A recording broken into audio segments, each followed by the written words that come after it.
اس نے کہا، روم کے بادشاہ نے، بندہ ضائع کرنے والا نہیں، وزیر نے کہا بادشاہ سے، اس نے کہا کیا کریں؟ کچھ ایسا کریں کہ یہ معاذ اللہ ہمارے دین میں آ جائے۔ اور قرآن مجید نے واضح کہہ دیا ہے کہ یہودی اور عیسائی تم سے راضی نہیں ہو سکتے حتی تتبع ملتہم، جب تک کہ تم ان کے دین کی پیروی نہ کرو، ان کو کسی طریقے سے معاذ اللہ عیسائی بنایا جائے۔ تو بادشاہ کہنے لگا 2-3 چیزیں ہیں جس سے کوئی بندہ بھی خریدا جا سکتا ہے، کر لیتے ہیں بات۔ نبی پاک علیہ السلام کی جو محبت ہے نا، وہ انسان کے لیے زندگی کو آسان کر دیتی ہے۔ حضور سے پیار ہوتا ہے نا تو بندہ نفرت کرنی ویسے ہی چھوڑ دیتا ہے۔ حضور سے پیار کرتا ہے، ہرس ہوس لالچ ویسے ہی نکل جاتا ہے۔ جب حضور سے محبت ہو جاتی ہے، نماز پڑھنا، درگزر کرنا، درود شریف پڑھنا، قرآن پاک پڑھنا، دین کی خدمت کرنا، حتیٰ کہ جان دینا بھی آسان ہو جاتا ہے۔ نبی پاک علیہ السلام کی محبت انسان کو کبھی بھی پریشان نہیں ہونے دیتی، الجھنے نہیں دیتی، تازہ دم رکھتا ہے حضور کا پیار۔ شرط یہ ہے کہ محبت صحیح ہو، اصلی ہو، باطن میں ہو۔ یہ آپ کے ذہن کے اندر کبھی بھی کسی بدبو کو نہیں آنے دے گی، طبیعت کو تازہ دم رکھے گی، سکون میں رہیں گی۔ لیکن نبی پاک علیہ السلام کی محبت کے کچھ تقاضے ہیں، ان تقاضوں کو سمجھنا پڑے گا۔ بالخصوص امت اس وقت جس جگہ پہ کھڑی ہے، آپ دیکھیں کہ اتنی بربریت اور اس جیتے جاگتے دیکھتے ماحول میں کہ جس میں ہر چیز کیمرے کی آنکھ دیکھ رہی ہے، اس میں اس قدر زیادہ اسرائیل کی جارحیت، اس کے جواب میں 2-3 تازیانے ہیں وہ سمجھنے والے۔ ایک ہے کہ میں کوئی جذباتی بات کروں گا، آپ اس کی تائید کر دیں گے۔ ایک ہے کہ پہلوؤں پر غور کرنے کا وقت ہے کہ اتنے کٹھن ماحول میں بھی اگر مسلم امہ کے لیڈر بیدار نہیں ہو رہے تو آپ کو پس منظر سمجھنا پڑے گا کہ ہم نے نبی پاک کی محبت کے تقاضوں کو نہیں سمجھا۔ حضور سے محبت ہے نا تو پھر نبی پاک کو تو سادہ طرز زندگی پسند ہے، حضور کو تو پسند نہیں ہے۔ اللہ کے محبوب نے تو دعا مانگ کے فقیری لی اللہ تعالیٰ سے۔ آپ کو پتہ ہے جب بندہ بہت زیادہ آسانیوں میں چلا جاتا ہے، بہت زیادہ اس کے پاس سہولیات ہو جاتی ہے، اس کا مرنے کو دل نہیں کرتا۔ خود نبی پاک علیہ السلام نے فرمایا قیامت کے قریب کافر تم پر جھپٹیں گے جس طرح بھوکے لوگ کھانے پر جھپٹتے ہیں۔ حضور کیوں، ہم تھوڑے ہوں گے؟ فرمایا نہیں، تمہیں دنیا سے محبت ہو جائے گی اور موت تمہیں بری لگے گی۔ اتنے بڑے بڑے بنگلے، عالی شان محلات، کس کا چھوڑ کے مرنے کو جی چاہتا ہے معاذ اللہ۔ نبی پاک کی محبت کا تقاضا سمجھو، ایسا نہیں کہ وہاں دولت آئی نہیں۔ حضور تو فرماتے ہیں کہ اللہ نے خزانوں کی کنجیاں میرے ہاتھ میں رکھ دی ہیں، لیکن میں نے عرض کیا مالک ایک وقت روٹی دینا اور ایک وقت کا فاقہ دینا۔ کنجیاں خزانوں کی اللہ نے دی۔ جب تک آپ اپنا طرز زندگی، یہ جو بہت دنیا کا پیار ہے نا، بہت زیادہ مرنے کی ہرس، یہ بہت زیادہ جینے کی ہرس، تو اللہ تعالیٰ نے قرآن پاک میں یہودیوں کا طریقہ بیان کیا کہ وہ کبھی مرنے کی تمنا نہیں کریں گے کیونکہ جینے کی ہرس رکھتے ہیں۔ نبی پاک علیہ السلام کے غلاموں، طرز زندگی جب تک سادہ نہیں ہوتا اور جب تک یہ دنیا کے جھمیلوں سے کسی کو دولت دے کر پیچھے کر دیا جاتا ہے، کسی کو عہدہ دے کر چپ کرا دیا جاتا ہے، کسی کو اقتدار دے کر چپ کرا دیا جاتا ہے، رسول اللہ صلی اللہ علیہ وسلم کے سچے غلام ان ایک بات کی سمجھ آ گئی تھی کہ ہمیں ہمارے رب نے کہا ہے قُلْ إِن كُنْتُمْ تُحِبُّونَ اللَّهَ فَاتَّبِعُونِي يُحْبِبْكُمُ اللَّهُ۔ اے محبوب آپ ان سے فرما دیں اگر رب سے محبت کرنا چاہتے ہیں تو آپ کی پیروی کریں، اللہ خود ان سے محبت فرمائے گا۔ جب رب بھی ان کا ہو جائے گا، جب رب بھی ان کا کی محمد سے وفاتوں نے تو ہم، یہ جہاں چیز ہے کیا، یہ لوح و قلم تیرے ہیں، اس کا کیا مطلب ہوا؟ لوح و قلم، قلم لکھتی ہے نا تقدیریں، مقدر فیصلے، تو لوح و قلم تیرے ہیں، اس کا مطلب یہ ہے کہ پھر رب کریم تیرے اوپر فضل کرے گا، اور وہ جن فیصلوں کی امت کو دیانت سے چاہت ہے اللہ اپنے فضل سے وہ فیصلے فرمائے گا۔ جب تک زندگی حضور کی غلامی کی طرف نہیں جاتی وہ اللہ تعالیٰ کی تائید نہیں پاتی۔ حضرت عبداللہ ابن حذافہ رضی اللہ تعالیٰ عنہ کو رومیوں نے قید کر لیا تھا، اور جب رومی آپ کو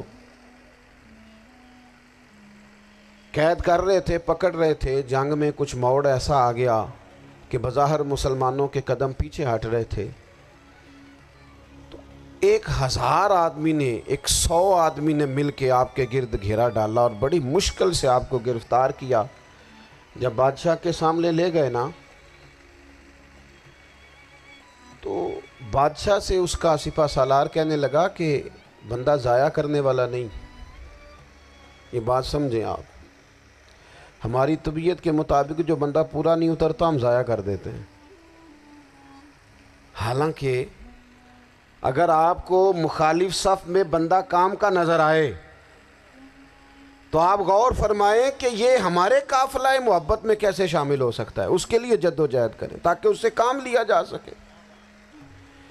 اس نے کہا، روم کے بادشاہ نے، بندہ ضائع کرنے والا نہیں، وزیر نے کہا بادشاہ سے، اس نے کہا کیا کریں، کچھ ایسا کریں کہ یہ معاذ اللہ ہمارے دین میں آ جائے۔ اور قرآن مجید نے واضح کہہ دیا ہے کہ یہودی اور عیسائی تم سے راضی نہیں ہو سکتے حتی تتبع ملتہم، جب تک کہ تم ان کے دین کی پیروی نہ کرو، ان کو کسی طریقے سے معاذ اللہ عیسائی بنایا جائے۔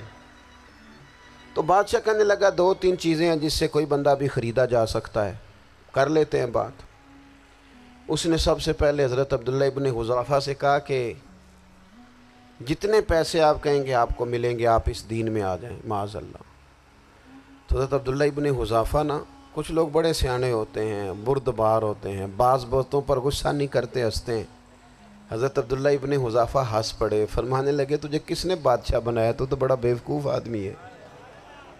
اس نے کہا کیا مطلب؟ فرمانے لگے نادان، میں تو تلوار لے کے میدان میں آیا ہوں، مجھے دولت کمانی ہوتی میں تجارت کرتا، میں تجارت نہیں کر رہا، میں تو شہادت کے لیے نکلا ہوا ہوں، اور تو مجھے کہہ رہا ہے پیسے لے لے، کو عقل کی بات کر۔ اس نے دوسری بات کی، اس نے کہا کہ میں بادشاہ ہوں، میرے نیچے جتنے بھی عہدے ہیں، وزیر، مشیر، وزیر خزانہ، جو آپ عہدہ کہیں گے آپ کو دے دیا جائے گا، آپ اس طرف آ جائیں۔ تو حضرت عبداللہ ابن حذافہ کہنے لگے پھر کہتا ہوں تو بڑا نادان ہے۔ فرمانے لگے میں حضور کا صحابی ہوں، اور صحابی ہونے سے بڑا عہدہ دنیا میں ہے ہی کوئی نہیں۔ صحابہ وہ صحابہ جن کی ہر صبح عید ہوتی تھی، خدا کا قرب حاصل تھا، نبی کی دید ہوتی تھی۔ کہا تو مجھے لالچ دے رہا ہے۔ اب انہوں نے ایک نئی چال چلی، وزیر کہنے لگا کہ میں ایک اور طرح سے معاذ اللہ کوشش کرتا ہوں پگھلا دینے کی۔ آپ اندر کمرے میں قید تھے تو وہاں ایک خاتون کو بنا سنوار کر بھیج دیا گیا۔ دوستو یاد رکھنا، تگڑا اور مضبوط جوان پتہ کون ہوتا ہے؟ جس کی نظریں پوری طرح اس کے کنٹرول میں ہوں، یہ علامت جوانی ہے۔ جس آدمی کا پوری طرح، 2 لوگ دنیا میں کبھی کوئی کارنامہ سر انجام نہیں دے سکتے، ایک جو حرام کھاتا ہو، ایک جس کی نظر ناپاک ہو۔ محمد بن قاسم جب یہاں آئے تھے نا تو ایک دن بڑے پریشان تھے، تو ایک بزرگ کہنے لگے آپ کیوں پریشان ہیں؟ کہنے لگے راجہ دہر سے مقابلہ ہے، اور ہماری فوج تو سندھ کے رستے بھی نہیں جانتی، زبان بھی نہیں جانتی، لڑیں گے کیسے؟ 2-4 دن کے بعد ان بزرگوں کی دوبارہ محمد بن قاسم سے ملاقات ہوئی تو بڑے خوش تھے۔ کہا اب آپ کیوں خوش ہیں؟ کہنے لگے وہ میرا مقابلہ نہیں کر سکتا، میں نے تحقیق کر لی ہے۔ کہا کیوں؟ کہنے لگے نظر کا گندہ ہے، اور جو نظر کے گندے ہوتے ہیں وہ میدانوں میں ٹھہرا نہیں کرتے۔ میدان کے لیے نکلنے کے لیے پاک جوانی کی ضرورت ہوتی، تطہیر مزاج ہونا ضروری ہوتا ہے، پاکیزہ افکار اور سچی اور سچی ستھری سوچوں کا ہونا ضروری ہوتا ہے۔ اس لیے فرمایا کہ میرا مقابلہ نہیں کر سکتا۔ حضرت عبداللہ ابن حذافہ کمرے میں تھے، تو وزیر کی بیٹی اندر سجی سنوری پہنچ گئی. جیسے ہی آپ نے اس کفر کی چال کو دیکھا تو تیمم کر کے نفل شروع کیے. وہ ساری رات بیٹھی رہی. رب کا بندہ ساری رات عبادت کرتا رہا.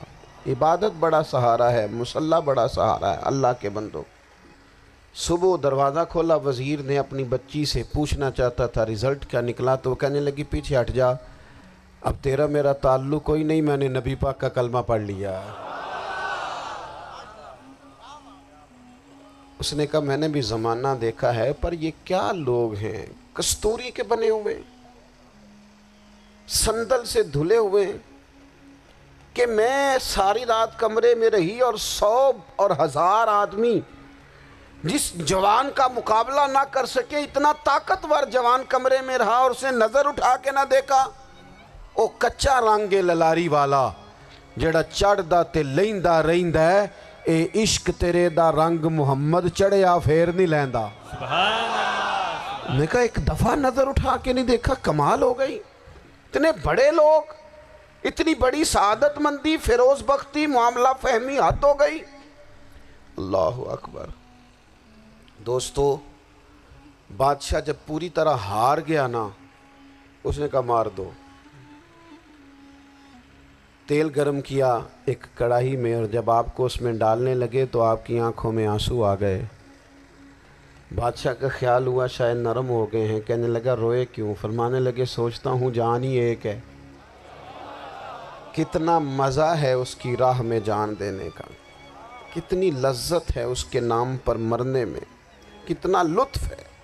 جے تو چڑھیا اتے دار بھی نہیں، تے جے تو وکیا عشق بازار بھی نہیں، تے ایڈا سستا سودا پیار بھی نہیں، تے ایڈا سستا لبدا یار بھی نہیں.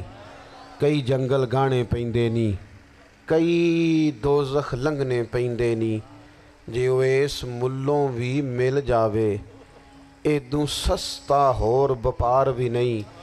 تے کچھ سمجھ نہ آوے لوکاں نوں وہ کادے نال شہید کرے، ڈٹھی یار دے ہاتھ تلوار بھی نہیں، پر او دا خالی جاندہ وار بھی نہیں.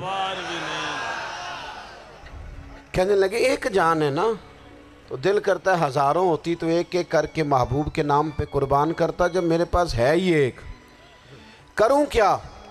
حضرت عبداللہ ابن حذافہ رضی اللہ تعالیٰ عنہ جب روئے اور بادشاہ نے یہ بات سنی تو بادشاہ اٹھ کے کھڑا ہو گیا. سارے وزیروں مشیروں کو کہنے لگا تم نے کہا تھا نا بندہ ضائع کرنے والا نہیں، یہ بھی ضائع کرنے والا نہیں. کہنے لگا میرا ماتھا چومو، تم جیسے لوگوں کو قتل نہیں کرنا چاہیے، آزاد کرنا چاہیے.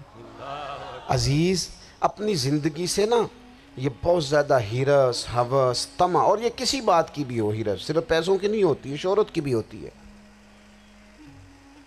یہ بیماری انسان کو اقتدار کی بھی ہوتی ہے، تعریف کی بھی بیماری ہوتی ہے. یہ سارے نقص ہوتے ہیں لوگوں کو، اور معاذ اللہ بعض جبوں کبوں کے اندر بھی ہوتے ہیں، وہاں بھی پنپتے ہیں. اپنی زندگی جب تک اس سادگی میں نہیں لاؤ گے جو رسول پاک نے عطا فرمائی ہے. جب لوگ آسانیوں میں پوری طرح الجھ گئے تو پھر وہ دور ہوئے اور کفر چڑھ گیا. دوسری بات، اللہ کے محبوب صلی اللہ تعالیٰ علیہ وسلم کی محبت ہم سے تقاضا کرتی ہے کہ ہم اس مشن کے لیے کام کریں جس مشن کے لیے رسول پاک نے کام فرمایا ہے. ہم سارے کام بڑی مضبوطی سے، سوچ سمجھ کے، تدبر سے، حکمت سے، تقاضوں کو مد نظر رکھتے ہوئے کرتے ہیں. سارے کام. دین کے کام میں ہمارا مزاج نہیں ہوتا، او ہو جائے گا جی، آپ بسم اللہ پڑھیں جی، شروع کریں جی. آپ تقاضوں کو سمجھیں، چیزوں کو دبائیں نہیں، چیزوں پر غور کریں. کسی کے ذہن کی سطح پر سوال ابھرتا ہے، اس کا تسلی بخش جواب دیں. اپنی زندگی میں دین کے کام کے لیے اپنے آپ کو وقف کریں. اور دین کے کام کے بہت سارے پہلو ہیں. ہزاروں لوگوں کو قرآن پاک ٹھیک پڑھنا نہیں آتا، ہزارہا لوگ ہیں جو قرآن مجید کے مطالب سے آگاہ نہیں ہیں، دین کی بنیادی ضروریات سے لوگ نابلد ہیں. میں آپ کو کس طرح یہ بات سمجھاؤں کہ ہزاروں کی تعداد میں طلاقیں اس لیے ہوتی ہیں کہ مردوں کو طلاق کے مسئلے نہیں آتے. انہیں پتہ نہیں ہے کہ مجھے حقوق زوجین کے معاملے میں کیسے چلنا ہے. ڈھیر سارے گھروں میں تباہی اس لیے ہے کہ تربیت اولاد کا دینی منہج ہمیں نہیں پتا. اپنا حصہ ملائیں دین کے کام میں. ایک آدمی کو اگر تو نمازی کرنے میں کامیاب ہو گیا تیری زندگی بدل گئی. وہ دین بیزار لوگ جو ہمارے بیچ بیٹھ کے ہماری نوجوان نسل کو پگڑی اور داڑھی کا نام لے کے بنیادی طور پر دین سے دور کرتے ہیں، ایسے نوجوانوں کو دین کا پیغام محبت دے کر دین کے قریب کرنا ہماری ڈیوٹیوں کا حصہ ہے. ہمیں ذمہ داری کا احساس کرنا پڑے گا، ہمیں یہ خاص قدم اٹھانا پڑے گا، توجہ دینی پڑے گی. مساجد، مدارس، میں آپ سے عرض کروں اتنی ڈٹ کے مخالفت ہوتی ہے نا مدرسوں کی، اتنی ڈٹ کے.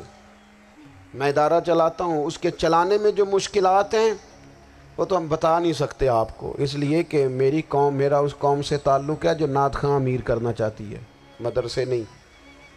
ہاں نقیب خطیب پیدا کرنا چاہتی ہے، شعر و شاعری کی زندگی کو پروان چڑھانا چاہتی ہے. فقط ہمارا ان لوگوں سے تعلق ہے جو لاکھوں کروڑوں روپیہ محافل پہ لگائیں گے، اور قاری صاحب بیچارے اگر مسجد کا کوئی ہونے والا کام کسی وقت بتا دیں گے تو وہ بڑی مشکل آ جائے گی ان کے لیے. یہ کیسے ہو سکتا ہے، آپ نے یہ ڈیوٹی بتا دی. مدارس اور جتنا اہم رول دین کو پھیلانے میں مدارس اسلامیہ کا ہے، اتنی زبردست. لوگوں کا خیال ہوتا ہے میری طرح کے لوگ شاید کام کرتے ہیں، ڈیوٹی کرتے ہیں. یہ 10-15 لوگ آپ کو نظر آتے ہیں جو آپ کو کہیں میڈیا پر یا ادھر ادھر ڈیوٹی کرتے، مخلص لوگ اپنی جگہ پہ، وہ بھی بڑا ہی کام کر رہے ہیں، جو میڈیا پہ آ کے بھی اخلاص سے اور درد دل سے کو دین کی، ان کی بھی کسی بات کی حوصلہ شکنی نہیں. لیکن ہزارہا اساتذہ جو مدارس میں بیٹھ کے پڑھاتے ہیں، جنہوں نے وہ سارے لوگ تیار، آپ سمجھ نہیں سکتے کتنا بڑا کام.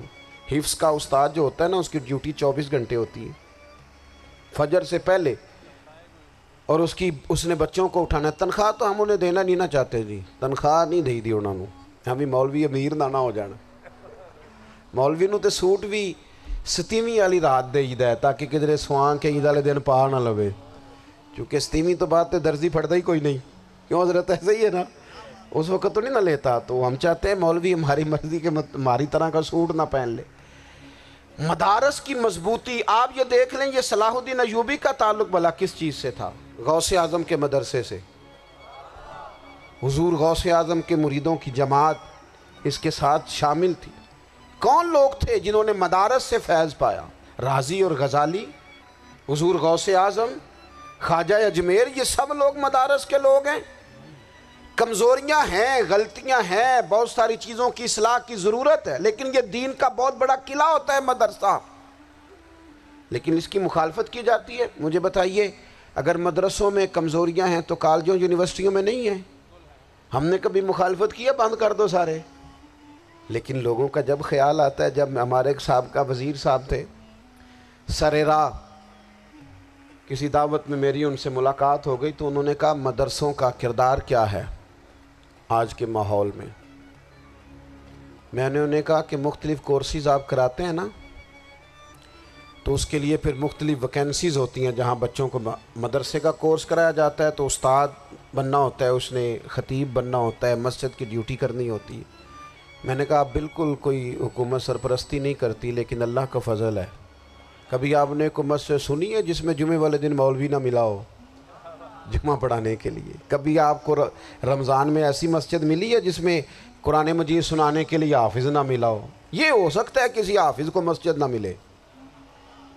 تو مدارس کے ذمے جو کام تھا مدارس نے جم کے کیا ہے اور ڈٹ کے کیا اللہ کے فضل سے. اور مدارس کے لوگوں کو بھی کمزور نہیں پڑنا چاہیے، کبھی کسی وزیر، مشیر، مالدار کے روب میں نہیں آنا چاہیے، قطعاً نہیں. کیوں کہ یہ وہ عظیم لوگ ہیں رسول اللہ صلی اللہ علیہ وسلم کے دین کے غلام، کہ ابھی ایک لفظ نہیں پڑھا ہوتا الف با تا سا، پہلے دن گھر سے نکلتے ہیں تو حضور فرماتے ہیں اللہ کے فرشتے ان کے پیروں کے نیچے پر بچھا بھی دیتے ہیں. پہلے دن اتنا بڑا اعزاز ملتا ہے. تو حضور کی محبت کا تقاضا ہے دین کا کوئی کام کیا جائے. ایک خاتون مسجد نبوی شریف میں جھاڑو دیتی تھیں پر کوئی کام تو کرتی تھی نا. اور کس مسجد میں؟ جہاں 70,000 فرشتے صبح آتے ہیں، 70 شام آتے ہیں. اس مسجد میں وہ خاتون جھاڑو دیتی تھی، بخاری ہے۔ جب ان کا انتقال ہو گیا، صحابہ نے سوچا کہ حضور کو تکلیف ہوگی، بغیر بتائے جنازہ پڑھ دیا۔ حضور صبح تشریف لائے، تازی قبر دیکھی، اور محبوب وہ ہیں جو فرش پہ کھڑے ہو کے عرش کی خبریں دیتے ہیں۔ نبی پاک علیہ الصلوۃ والسلام نے فرمایا کہ مجھے اطلاع کیوں نہیں دی اس کے انتقال کی؟ یہ کرم دیکھو، کوئی ڈیوٹی تو کرتی تھی نا یار، پر خلوص سے، پر پیار سے، پر اللہ کو راضی کرنے کے لیے، پر درد دل سے۔ اور دین کی ڈیوٹیاں کرنے والے دوستو سنو، حضور صبح آئے، قبر کو دیکھ کر فرمایا مجھے کیوں نہیں بتایا؟ یا رسول اللہ آپ کو تکلیف دینا مناسب نہ جانا؟ تو قبر پہ کھڑے ہو کے حضور نے فرمایا صف بناؤ، میں دوبارہ جنازہ پڑھاؤں گا۔ صف بناؤ، میں دوبارہ جنازہ پڑھاؤں گا۔ کوئی ڈیوٹی تو۔ تیسرا تقاضا حضور کی محبت کا، سمجھو میں بس بڑی جلدی بات سمیٹنے لگا ہوں۔ حضور کی امت سے پیار کرو، یہ نبی پاک کی محبت کا تقاضا ہے۔ حضور اس بندے سے بڑے راضی ہوتے ہیں جو حضور کی امت سے پیار کرتا ہے۔ آپ کو پتہ ہے حضرت جبریل امین علیہ السلام نے معراج کی رات حضور علیہ الصلوۃ والسلام سے عرض کی تھی کہ اللہ کی بارگاہ میں عرض کیجئے گا میری بھی ڈیوٹی لگ جائے آپ کی امت کے ساتھ محبت کرنے پر۔ تو یہ کیوں کہا تھا انہوں نے؟ علماء نے لکھا اس لیے کہا تھا کہ حضرت جبریل بھی جانتے ہیں کہ حضور کی امت سے محبت کی بات کی جائے نا تو نبی پاک راضی ہوتے ہیں۔ امت سے پیار کرو گے نا، امت سے۔ ایک صرف بات کا خیال رکھنا، عقیدہ برا ہو تو بات دوسری ہے، ورنہ میرے محبوب کی امت کا ایک ایک شخص جو مدینے والے کا کلمہ پڑھتا ہے، جو حضور کا غلام ہے، اس کے بارے میں اپنے دل میں گنجائش رکھنا، پیار رکھنا، وارفتگی رکھنا۔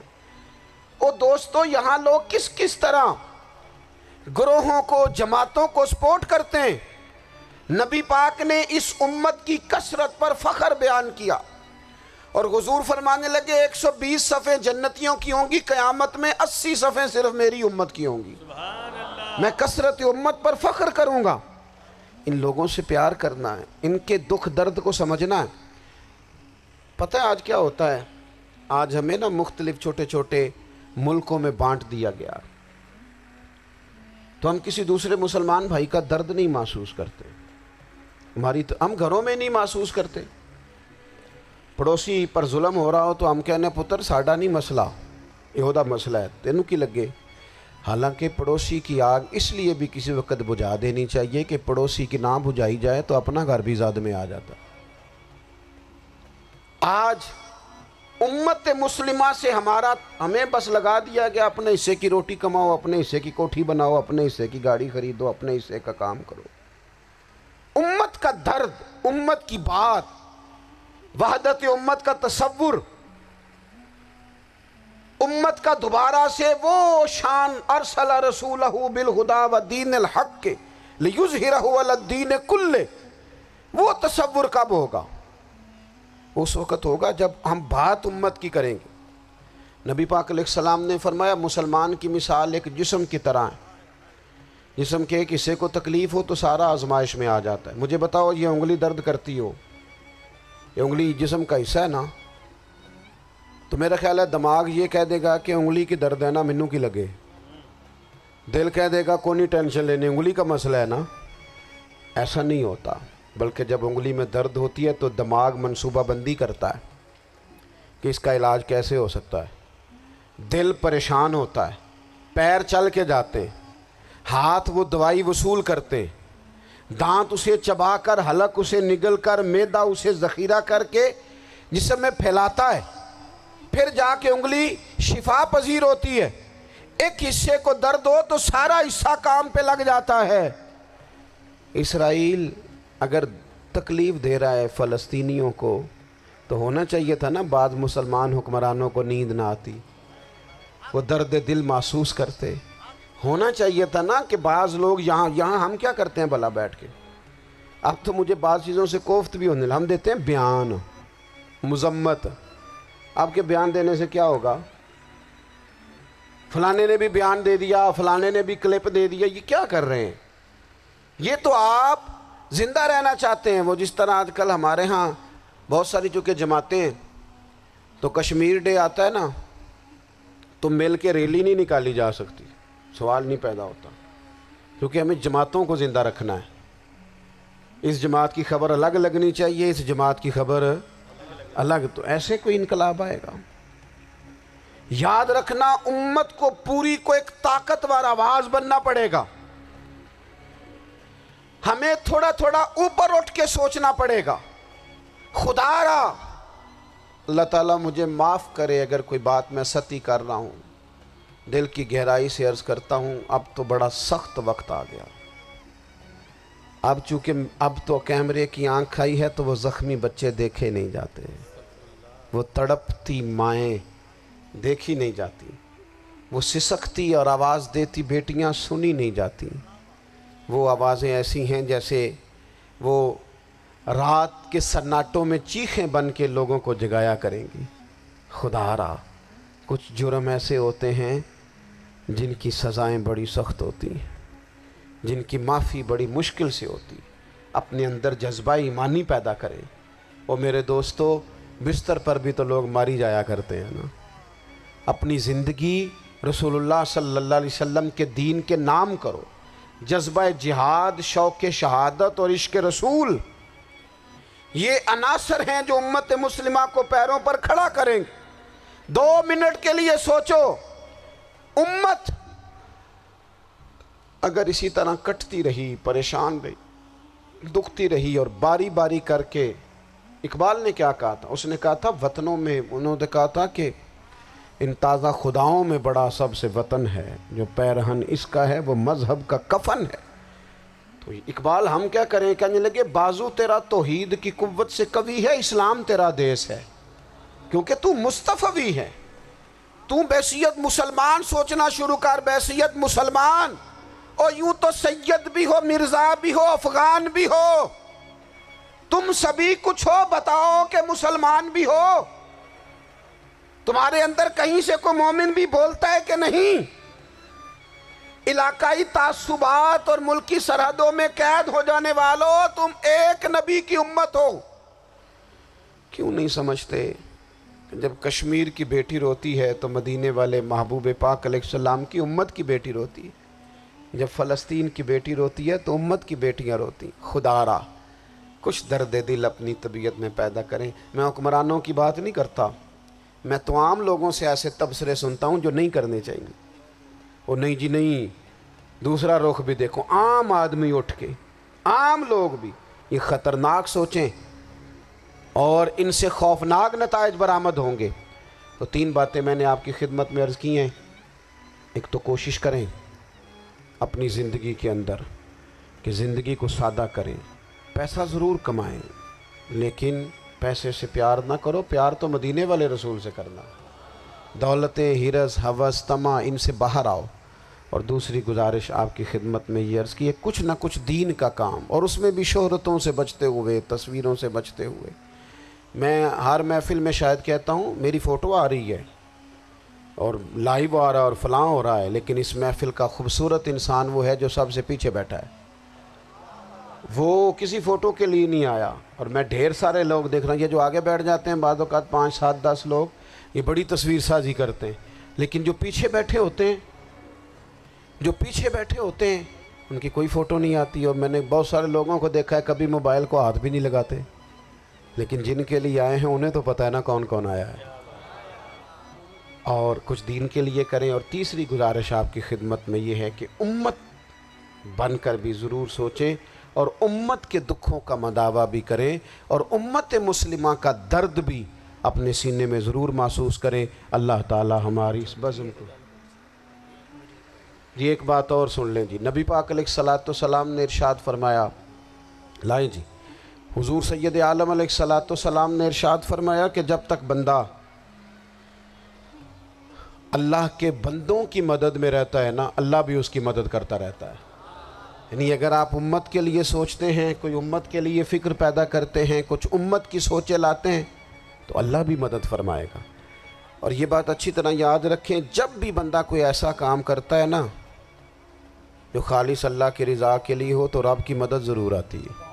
وَلَقَدْ نَصَرَكُمُ اللَّهُ بِبَدْرٍ وَأَنْتُمْ أَذِلَّةٌ، تو یہ کام کریں گے تو اللہ کی مدد بھی آئے گی۔ اللہ توفیق عطا فرمائے۔ وَمَا عَلَيْنَا إِلَّا الْبَلَاغُ۔